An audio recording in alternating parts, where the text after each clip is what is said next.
Aquest matí hem mantingut una reunió amb la consellera de Salut i amb el conseller d'Interior, diferents consells comarcals i alcaldes i alcaldesses, la presidenta de la Diputació, per veure com es realitzava aquesta desescalada i la passada de la fase 0 a la fase 1. Sempre amb criteris sanitaris, perquè una de les qüestions que hem de posar en relleu és la prudència i el compliment de tots els criteris sanitaris per poder fer aquesta desescalada en condicions.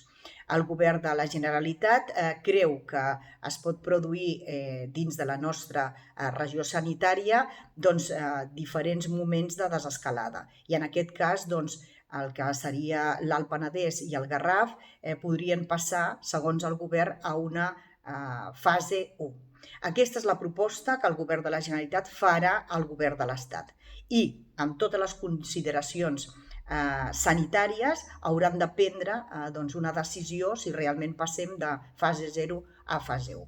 Com he dit, i el que és més important és la seguretat de les persones i també que aquesta fase es produeixi amb totes les condicions necessàries justament per tenir una desescalada en condicions. És veritat que en la mateixa àrea de Barcelona tenim diferents realitats. Una cosa és Barcelona ciutat i una altra aquelles pobles i ciutats més allunyades d'un altre tamany i que segurament la desescalada es pot fer també de manera diferent.